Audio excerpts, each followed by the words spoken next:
Hola, muy buenos días, estimados estudiantes de doctorado. ¿Cómo estamos? Espero que se encuentren bien. Yo ya estoy mejor. Gracias por los saludos y por las palabras de aliento. Ya les explicaré en una otra sesión qué es lo que está pasando conmigo. Pero bueno, a grandes rasgos tengo un problema de salud, una de mis piernas, y eso me ha limitado para moverme o sí, para ir de un lugar a otro. Y entonces, pues bueno, tengo que estar tomando algunas terapias, pero pronto nos veremos face to face, ¿no? Facha a facha, cara a cara, pues para conocernos y saber un poquito más de ustedes y quizá, ¿no? Continuar con ustedes en el programa. Claro, obviamente va a depender de cómo ustedes me evalúen o cómo ustedes me acepten. Sé que ha habido algunos inconvenientes, pero bueno, son cosas que no están en mis manos y lo único que puedo hacer es pues realimentar esta parte de lo que es la epistemología a través de los videos.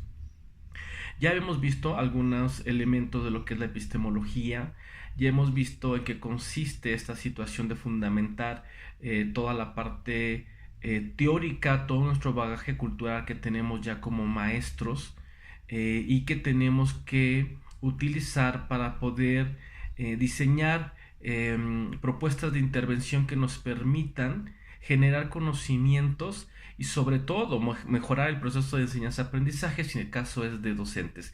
He leído los trabajos y creo que la mayoría son docentes frente al grupo y eso da pauta a poder buscar algunas alternativas como la parte tecnológica. Por ahí identifiqué un trabajo que quiere irse por esa línea y es importante tener claridad sobre esta parte metodológica. Bueno, vamos a rescatar un poquito la situación de la epistemología. ¿Se acuerdan que comentamos algunos autores como Galileo, como Descartes?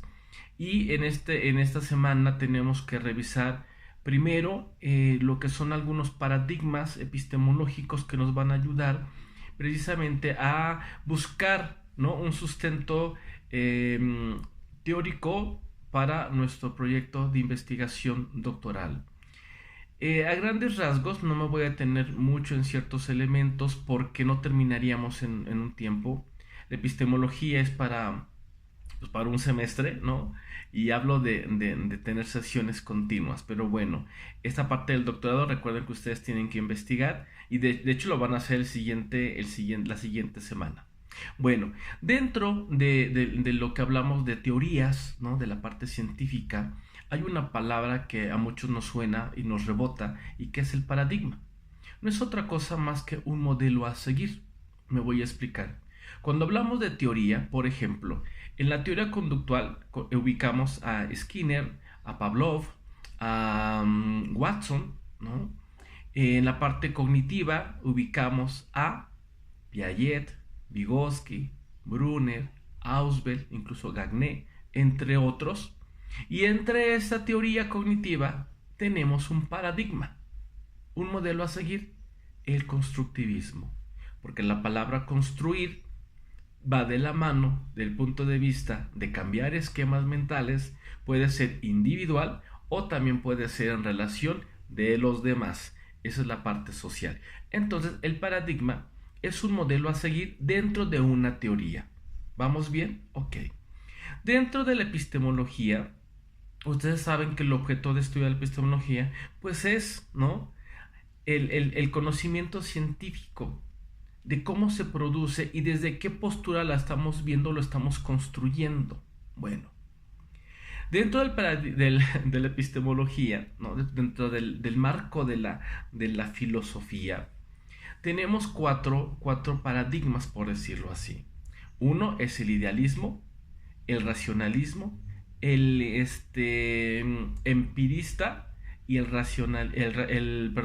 realismo, ¿va? En la parte idealista, en pocas palabras, lo que yo no logro pensar no existe. Por lo tanto, el conocimiento, la objetividad del conocimiento está en el sujeto, no fuera de él, ¿sí? Si nosotros llegáramos a querer sustentar algo con nuestro directivo, con nuestro superior, con los compañeros, y no tenemos un sustento teórico, estamos en la parte idealista, en el sentido común.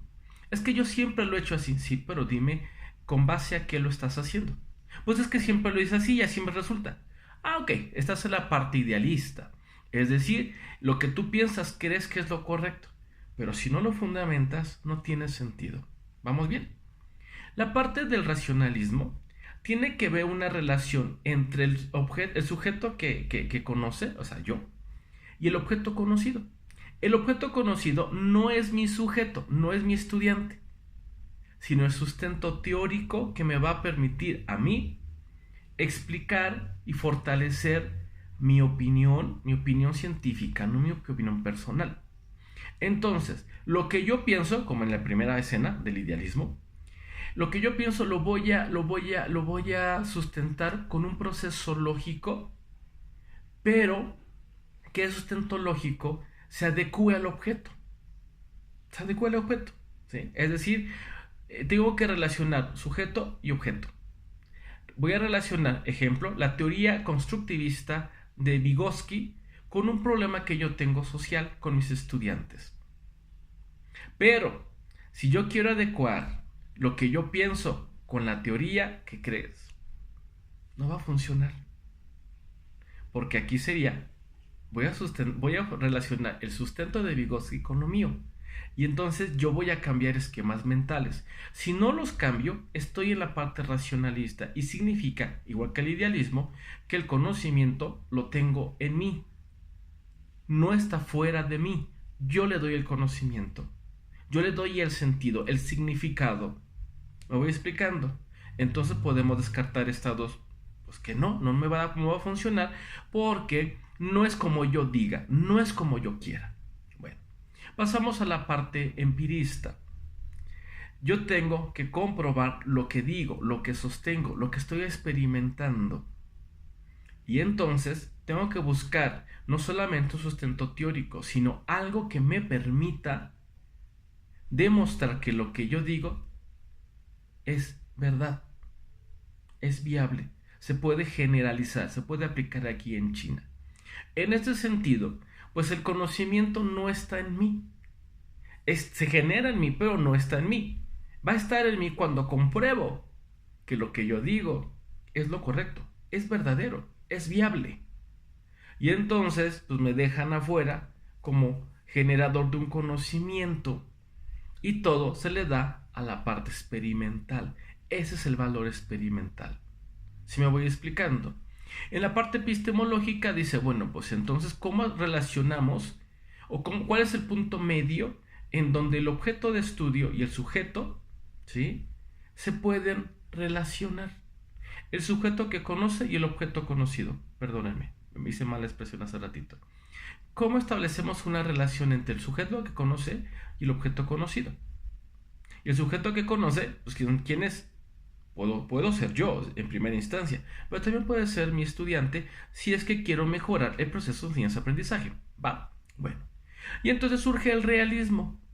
El realismo dice que se establece una conexión, una relación simultánea entre el sujeto que conoce y el objeto conocido.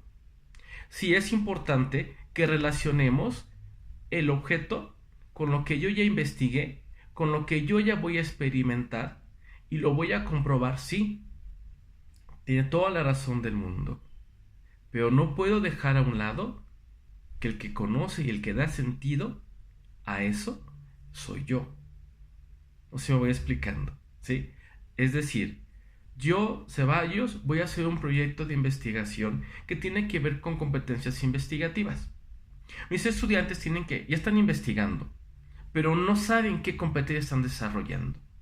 Lo que yo veo es que hay una necesidad, ¿no? Necesidad cognitiva, necesidad de habilidades, necesidades de aptitudes que tenemos que desarrollar para realmente llamarnos estudiantes, investigadores o docente investigador, ¿sí?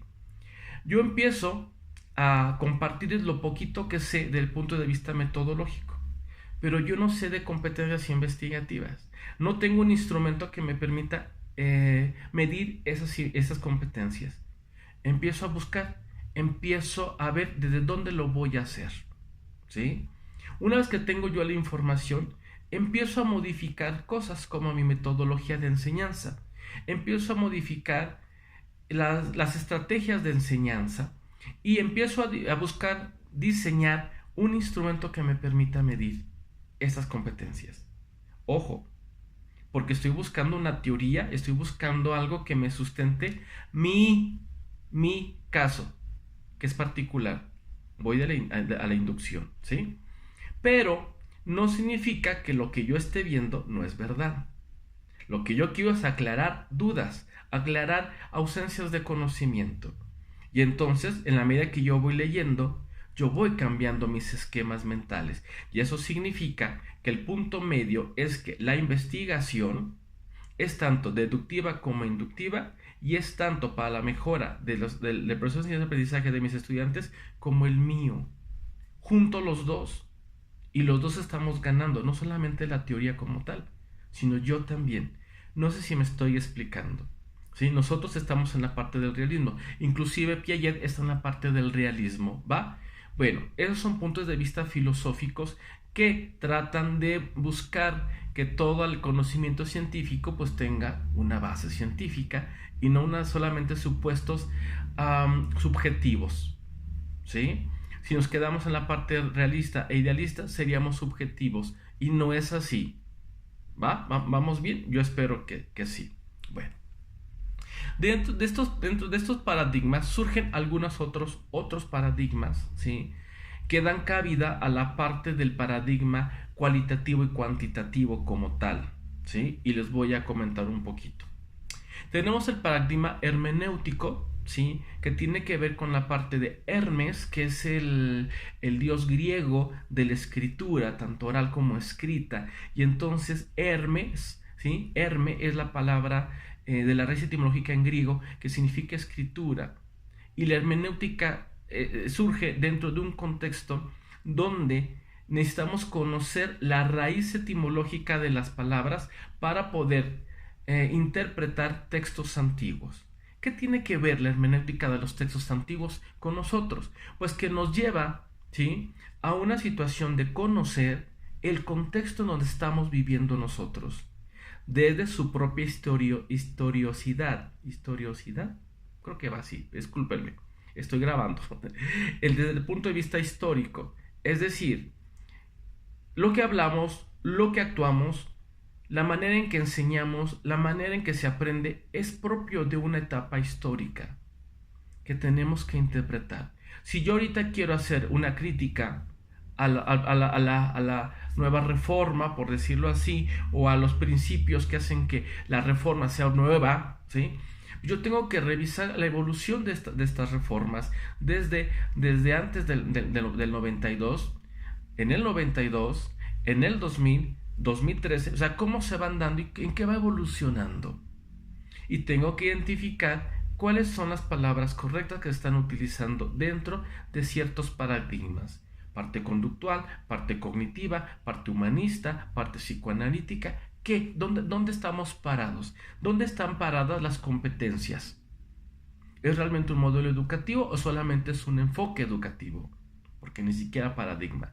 Entonces, esta parte es la que nos va a fundamentar conocer un contexto y poder, ¿sí?, explicar todo lo que tengamos que a partir de un enfoque.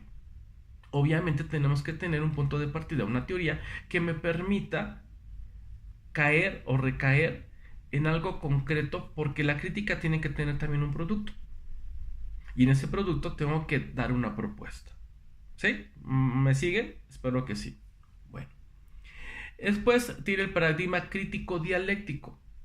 Si ustedes saben de la parte dialéctica, tenemos tres elementos importantes. Uno, la tesis. La postura que yo tengo ante una situación que llamamos fenómeno educativo y que puede ser mi aula o puede ser la institución donde yo trabajo. La postura que yo tengo sobre ese fenómeno es la tesis. Cuando yo empiezo a investigar y veo posturas, esas teorías se llaman antítesis. Cuando yo confronto la antítesis, las posturas, con mi postura, surge algo que se llama síntesis. Y esa síntesis se convierte nuevamente en tesis. ¿Sí? Entonces, ¿a qué voy con esta parte? Que todos los días vamos a estar colocando tesis, antítesis, síntesis. Tesis, antítesis, síntesis. Pues es algo cíclico que se da. Y entonces es crítico porque la crítica tiene que dar una solución y una propuesta. Eso es interesante porque en esta parte entra lo que conocemos nosotros como investigación-acción. ¿Sí? ¿Vamos bien? Ok. Entonces se trata de una acción subjetiva, es decir, la de un sujeto situado en un determinado contexto que actúa con otro sujeto en una verdadera interacción, es decir, un conocimiento del mundo como sujeto y no como objeto, que busca comprender el ambiente mediante la interacción basada en una interpretación consensuada del significado. ¿Sí? Es decir, yo tengo un fenómeno donde los estudiantes están investigando, están desarrollando proyectos de investigación, pero no saben qué competencias están desarrollando, no saben cuál es la metodología que están utilizando y no saben qué hacen. Se pierden en el limbo. Busco yo investigar para saber cuáles son las competencias investigativas de un estudiante que quiere ser investigador, perdón. Y entonces yo confronto lo poquito que sé con esas competencias y entonces mi proceso lógico de tesis, antítesis empieza a trabajar de tal manera que voy a decir, ya lo aterricé, ya lo tengo, ya sé cómo lo diseñaré, ya sé cómo lo voy a presentar. Eso es la síntesis, que se convierte nuevamente en tesis. ¿Vamos bien? Ok. Luego, tengo a partir de aquí, nos piden que nosotros podamos buscar elegir un enfoque epistemológico. El enfoque epistemológico no tiene otra más que es la postura que vamos a tomar nosotros ante este fenómeno y cómo lo vamos a abordar. ¿Lo vamos a hacer de punto de vista idealista? No. ¿De punto de vista racionalista? Pues pudiera ser, pero híjoles, no es lo que yo diga, sino lo que se está demostrando. Y en la parte doctoral, discúlpenme, pero tenemos que caer en la parte de demostrar y generar un nuevo conocimiento. Entonces queda descartado el idealismo y el racionalismo. El empirismo no. Tampoco el realismo, perdónenme. ¿Por qué? Porque tanto ocupamos en uno la parte inductiva como la parte deductiva. Pero obviamente tenemos que buscar la forma de establecernos desde un paradigma cuantitativo-cualitativo. Cuando hablo de paradigma, depende del autor de lo que estamos trabajando. ¿Va que va? Bueno, en esta situación de la parte del paradigma, ¿sí? Tenemos que tener en cuenta que tanto la parte cualitativa como cuantitativa nos debe llevar a generar un conocimiento y va a depender de lo que nosotros queramos. Me voy a explicar un poquito. En la parte del conocimiento científico hay ciertas características que tenemos que seguir y que nacen de los diferentes enfoques epistemológicos o paradigmas, perdón. El conocimiento científico tiene que ser objetivo, ¿sí? Objetivo, no desde mi postura idealista o racionalista, no. Yo veo algo, pero no sé cómo solucionarlo. Eso es objetivo. Y voy a investigar para ver cómo lo puedo solucionar. Eso es objetivo, ¿sí? Racionalidad, obvio, tiene que haber una estructura.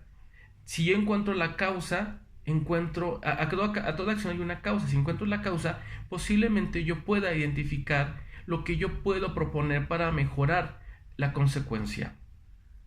Sistematicidad, el método científico nos da precisamente esa parte de sistematizar, ¿no? Yo les decía en la sesión pasada, si no me equivoco, que el método es el mismo para la parte cualitativa y cuantitativa. La metodología es lo que nos hace ponernos en una postura cualitativa o cuantitativa, ¿sí? Bien. Generalidad. No siempre la parte cualitativa nos lleva a generalizarla, pero no significa, ¿sí?, que se menosprecie. La parte cuantitativa completamente de laboratorio sí nos lleva a la situación de generalizar, es decir, aplicar esto aquí en China. Falibilidad, ¿es fiable? ¿Es confiable? los datos son confiables, los datos no están alterados, el marco teórico no está alterado, ¿sí? Esto va de la mano con los demás elementos. Verificabilidad. Significa que en la parte de nuestra investigación tenemos que tener instrumentos válidos, confiables, que nos permitan analizar los datos que voy a recoger a través de un instrumento, ¿sí? Y que eso, a partir de la estadística, me va a arrojar cierta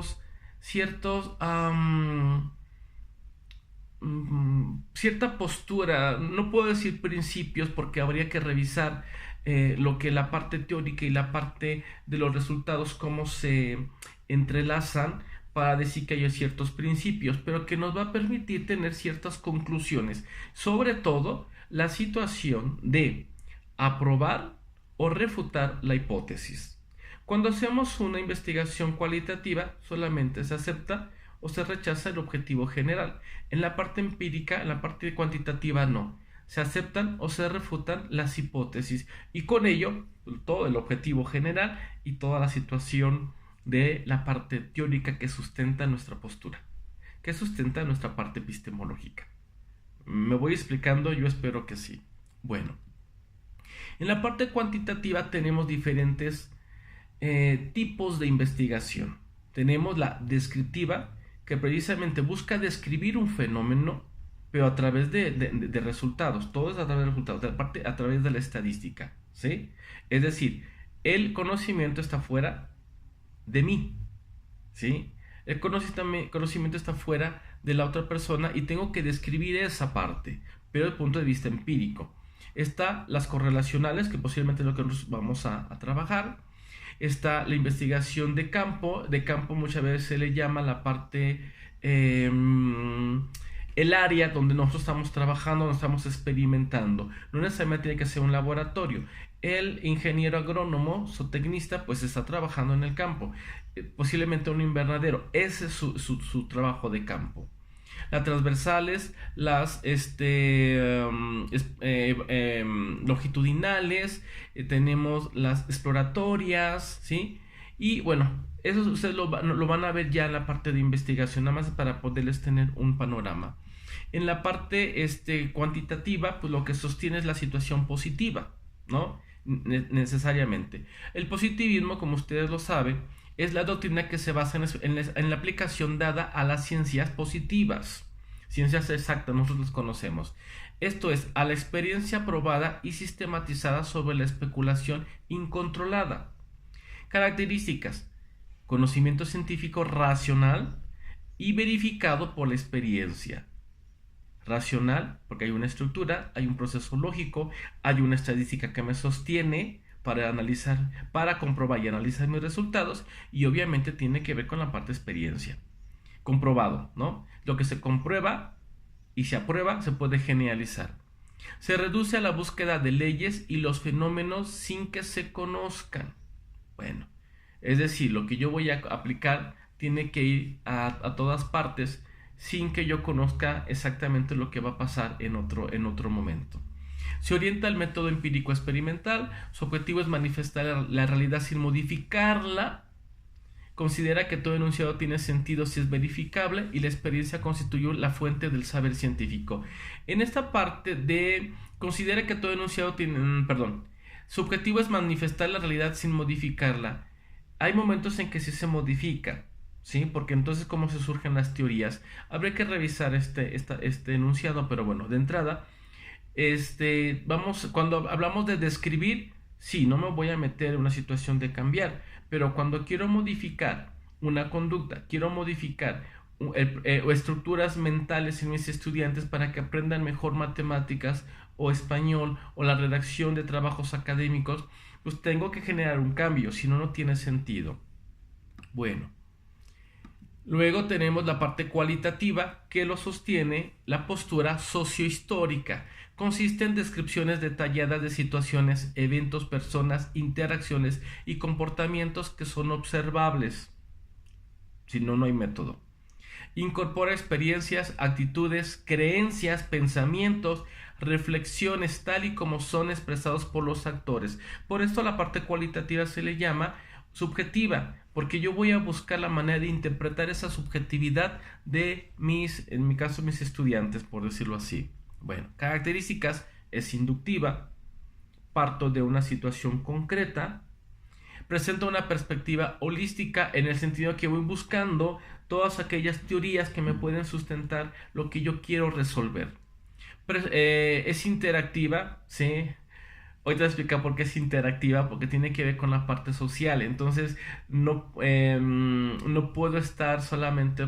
Sí puedo observar, depende de las situaciones, como me puedo quedar, puedo ser observador estático, observador no participante, pero aún así hay una interacción con el contexto, con el contenido, con los sujetos de estudio. Bien, experimenta la realidad tal y como los otros la experimentan, sí, y lo vamos a ver más adelantito en la parte de la etnografía.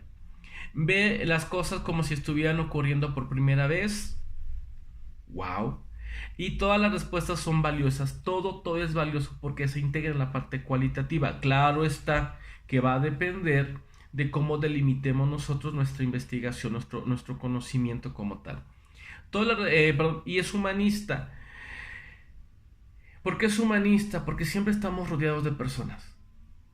Recuerden que los que somos docentes, nuestro objeto de estudio es la teoría que estamos investigando o que queremos descubrir o que queremos generalizar o que queremos generar. Y nuestro sujeto de estudio son nuestros estudiantes. El contexto de estudio, el aula, la escuela, la región donde yo estoy. ¿Vamos bien? Ok. Dentro de la parte cualitativa tenemos diferentes tipos de investigación, ¿sí? Entonces también tenemos la investigación interpretativa, tenemos la etnográfica que ya les comenté, tenemos la investigación fenomenológica, la naturalista, tenemos el crítico reflexivo, que es donde entra la investigación-acción. Este modelo son modelos o enfoques que no voy a profundizar tanto porque esto les corresponde a ustedes, pero lo que trato de hacer es que aunque estoy tocando tipos de investigación, va de la mano con la parte de la epistemología, ¿sí? No se vayan por la parte de que estoy dando metodología, no. Estoy dando bases para que podamos comprender la investigación del punto de vista epistemológico, porque como doctores, vamos a generar nuevos conocimientos. Si no los generamos y no son verificables y no son viables, no tiene sentido estar aquí. Espero darme a entender. Bueno, obviamente lo que tenemos que revisar nosotros, vamos a revisar solamente algunos paradigmas de la parte cualitativa, ¿sí?, que son importantes para que ustedes puedan enfocarlo, porque la parte cuantitativa pues no hay de otra, ¿sí? No me quiero meter en la parte metodología como tal, ¿va? Eso lo revisarán o lo revisaremos después. En la parte etnográfica es importante comprender que este enfoque es importante para nosotros porque la etnografía, de su vocablo griego, ¿sí?, significa pueblo, significa etnia, significa pues un grupo reducido. Obviamente esa situación genera o nos lleva a comprender que el contexto natural es lo que se considera como etnia. La gente que se dedica, por ejemplo, a investigar dentro de las artes como la danza, y va a investigar una danza autóctona, indígena, y va a observar, no va a modificar nada en la danza, no va a modificar nada en el pueblo.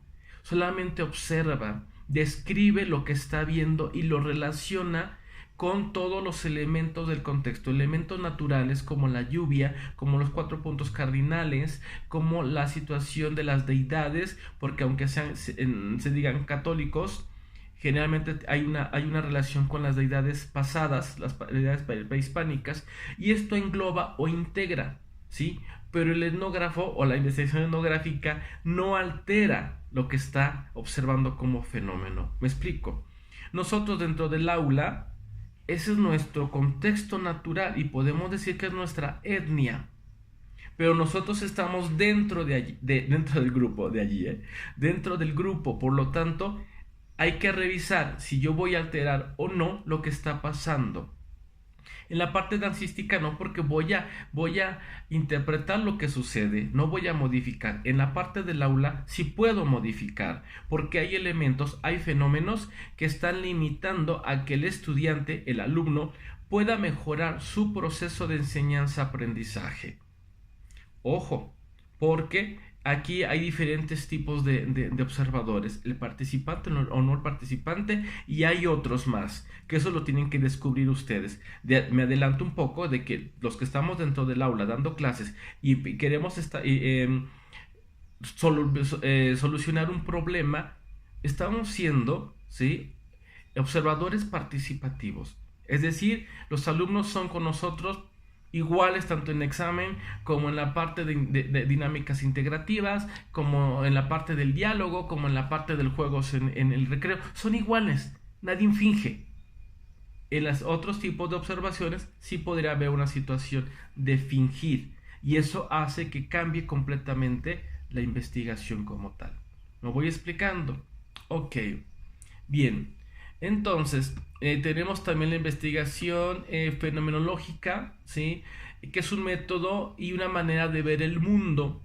Esto surge con Edmund Husserl, ¿sí?, y dice que prácticamente se enfatiza todo en la situación de toma de conciencia que uno toma a partir de lo que ve. Todo lo que está frente a nosotros es un fenómeno.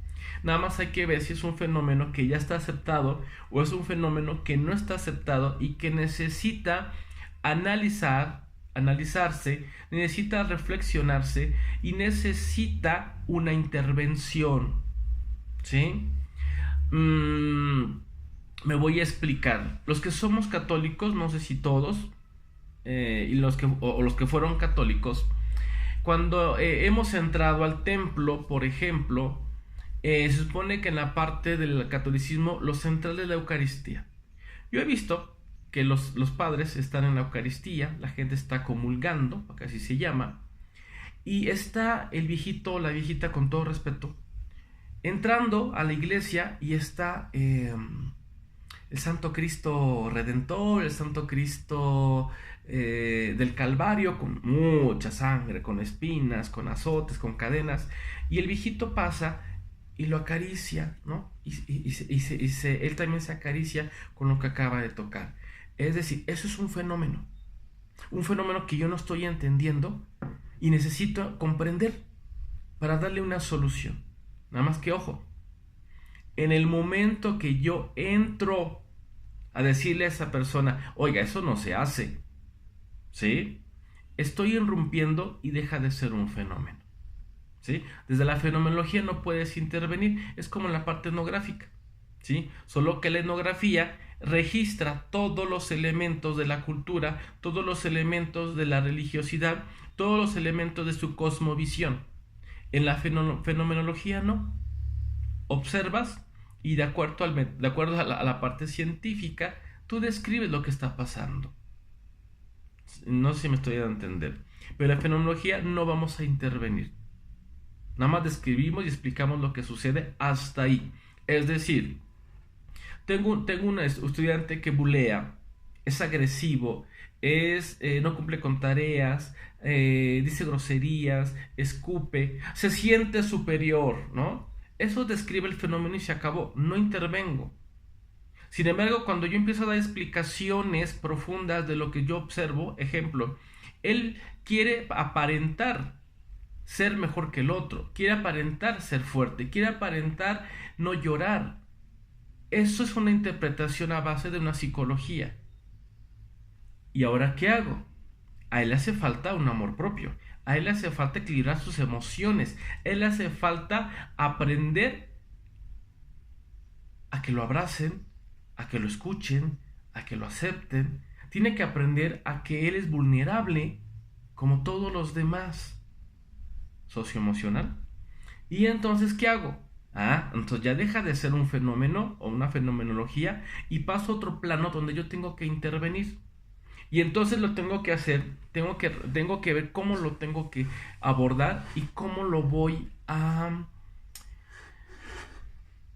¿Qué estrategias voy a diseñar? Y ¿Qué instrumento voy a diseñar para poder comprobar que mi estrategia es válida y que ayudó a que el buleador, ¿sí?, dejara de hacerlo y se convirtiera en un alumno regular? No sé si me voy explicando.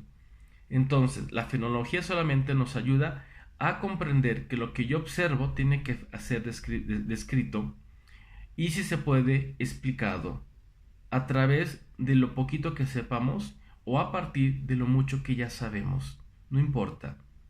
Cuando yo empiezo a buscar la forma de intervenir, deja de ser fenomenología. Pasa a ser otro tipo de investigación que ustedes tienen que establecer. Si lo van a hacer desde el punto de vista investigación-acción, pues lo único que les puedo decir es que las características tiene es que es continua la investigación. Tengo un fenómeno, lo abordo rápidamente, comprendo la situación, comprendo el contexto, comprendo el objeto y entonces empiezo a intervenir, pero tengo que medir esas intervenciones y entonces es algo procesual, es algo continuo. Y entonces, para los que somos docentes, sobre todo en la parte de educación básica que tenemos, por ejemplo, primaria, un año de un curso, en preescolar, un año de curso, secundaria, creo que es medio año, perdónenme, ya me perdí, el bachillerato es medio año, entonces también puede ser investigación-acción, pero tenemos que ir sistematizando las intervenciones y obviamente cómo vamos a evaluarla para hacer modificaciones continuas hasta llegar a un modelo o un paradigma a seguir y a partir de ahí volverlo a aplicar, y si hay modificaciones se tendrá que hacer modificaciones, siempre buscando la mejora de algo y que todo pueda, valga la expresión, mejorarse o equilibrarse. Depende el tipo de investigación que hagamos o el fenómeno que estamos abordando. Yo espero haberme dado a entender, ¿sí? Obviamente, en ese sentido, ustedes tienen que revisar, tienen que investigar los diferentes paradigmas que están encontrando en la parte de la epistemología. La siguiente tarea que nosotros tenemos, perdónenme, se me cerró la página. Ahorita lo abro, permítanme. No sé qué hice, que se cerró. Mientras, déjenme tomar un poquito de té. Me gusta el café, pero por situaciones de salud, ya cuando uno llega a los 46 años,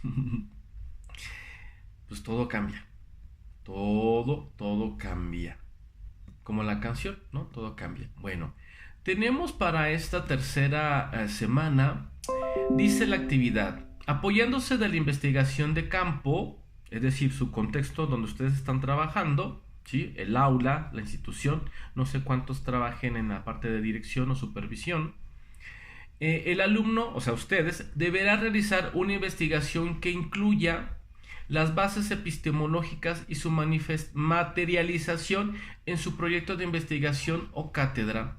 Es decir, ustedes van a tener que investigar. Perdón, espérenme. No quiero fallar. No es cierto, permítanme. Estoy mal, me equivoqué. Va a realizar un análisis paradigmático de la teoría de la ciencia y establecer una postura que se pueda relacionar y que además sea fundamentada para con tu investigación de cátedra. Ok, mucho más sencillo. Ya los estaba adelantando para la siguiente semana, pero bueno, voy a explicar lo que van a hacer la siguiente semana y lo que van a hacer ahorita para que digan, el maestro nada más nos habló y no nos aterrizó. Bueno, la idea de esta semana es que ustedes ubiquen un paradigma epistemológico y ustedes fundamenten por qué lo quieren hacer. Puede ser de los que ya mencioné o de los que no he mencionado y ustedes quieren abordar. En la parte del libro del autor que estamos manejando nosotros, de Bunger, hay otros paradigmas. Revísenlos. A lo que ustedes les funcione es lo que van a sustentar, ¿sí? Háganlo en una especie de ensayo. Ustedes ya tienen que saber esta parte. A muchos, la mayoría de los que ya entregaron su primer trabajo, los quiero felicitar porque empezaron a meter citas y eso es muy bueno porque empiezan a fundamentar. De eso se trata. El siguiente trabajo, ojo, no estoy calificando por esfuerzo, pero sí me estoy dando cuenta de las habilidades que ustedes tienen y eso es importante porque las tienen que seguir trabajando hasta mejorarlas. Y entonces en ese sentido hay que hacer un trabajo serio, hay que hacer un tipo de ensayo donde ustedes profundicen en el paradigma que van a seguir para su proyecto de investigación del doctorado. La siguiente semana van a trabajar varias diferentes posturas, ¿sí? En la siguiente semana vamos a profundizar ya más de lleno en ciertos paradigmas. Me interesa mucho la investigación-acción, por ejemplo, que parte de una situación empírica, pero también de una situación de realismo, ¿no? Entonces, por ahí, ejemplo, yo Ceballos, yo ubico que mi investigación de doctorado, competencias investigativas, desde el punto de vista socioformativo, ¿sí? La socioformación es un enfoque educativo, ¿sí? Que fortalece el enfoque por competencias, ¿sí? La parte socioformativa se fundamenta en la parte humanista y en la parte constructivista. Se fusionan, ¿sí? Porque la retroalimentación pasa a ser realimentación y la situación de trabajo colaborativo va enfocado a una situación de vivencia de ética, no moral, ética. Entonces es un poquito más complejo, ¿sí? Aquí, ¿dónde lo ubico? ¿Dónde lo ubico? En la parte realista, en la parte empirista, en la parte idealista, racionalista. ¿Dónde lo ubico? Lo ubico en la parte cualitativa, la ubico en la parte cuantitativa, la ubico en la etnografía, la ubico en la investigación de acción. ¿Dónde la ubico? ¿Sí? La idea es que ustedes estén convencidos de lo que van a hacer. No sé si me estoy explicando, ¿sí? En la parte de mi sustento teórico, de la parte socioformativa, yo tengo que revisar el paradigma sociocrítico, ¿sí? Para poder decir que estoy generando un proyecto de intervención que tiene que ver con sistematizar una metodología de enseñanza de la investigación. Y con base a eso, yo ya sostengo, mi marco teórico va a ser la socioformación, pero quien lo antecede es la crítica, sociocrítica, ¿sí? Y yo tengo que sustentar que es el paradigma sociocrítico. Lo fundamento, investigo. Yo recomiendo, digo, no conozco el contexto de la parte de su maestría, pero sí pueden utilizar libros, inclusive pueden utilizarlos de punto de vista electrónico, ¿sí? Pueden utilizar, entren a repositorios científicos como redalic.org, así directamente, para buscar artículos científicos que nos permitan sustentar nuestro paradigma, ¿sí? Y luego tipo ensayo, ¿no? Donde ustedes van a explicar pues que hay una necesidad de saber o identificar los paradigmas. Pueden revisar todos los paradigmas, sí, pueden aterrizar con uno también, es válido. Lo importante es que ustedes investiguen y presenten un paradigma. No me importa que me presenten 5, 4, 10, ¿no? Pero al final tienen que recaer con uno y explicar por qué, ¿sí? Voy a estar más atentos a sus preguntas en la plataforma para que sea un diálogo más fructífero y continuo y pues obviamente que estemos en la misma línea. Yo espero que cuando aterricemos, yo me pueda estar con ustedes personalmente, podamos aterrizar todo esto. ¿En qué me estoy fijando en los trabajos? Pues lo que ustedes están generando como conocimiento propio, ¿sí? En la parte de cómo analizan el contenido, cómo reflexionan y cómo lo están presentando. Cada uno tiene diferente proceso, ¿sí? Una forma de presentarlo en comparación con la otra no minimiza siempre y cuando hay estos elementos importantes, porque es un proceso lógico que nos va a ayudar a tener una estructura científica en el momento de realizar un proyecto de investigación. ¿Sí me explico? Y de esta manera entonces considerar lo que es el sujeto de investigación, el objeto de investigación, el contexto de investigación. Obviamente acuérdense, el objeto de investigación es lo que va a sustentar mi postura y esta postura tiene que estar dentro de un paradigma epistemológico, ¿sí? Espero haberme explicado. Pues voy a estar atento a lo que ustedes puedan mm, com- em, externar, ¿no? En dudas o en comentarios, y con gusto lo puedo hacer. Em, a veces la parte de la situación de hacer un video es complicado porque queremos que todo sea así, ¿no? Perfecto. No lo es porque por situaciones de soy persona y también hay cosas que a lo mejor doy por hecho que estoy explicando y no es así, o que puedo tergiversar una información. Háganme las preguntas y con gusto. Si me equivoco, lo acepto, pido una disculpa y empiezo a investigar más para poder aclarar esas dudas. Nadie es... Todos somos seres humanos. ¿Va que va? Bueno, pero ojo, tampoco hay que abusar. Hay que investigar un poquito más de lo que nos toca, porque la parte del doctorado es autonomía, es autodidactismo, es aprendizaje autorregulado, y la investigación puede ser una estrategia de intervención para generar un aprendizaje autorregulado. De hecho lo es. ¿Va que va? Pues estén muy bien. Les mando un fuerte abrazo.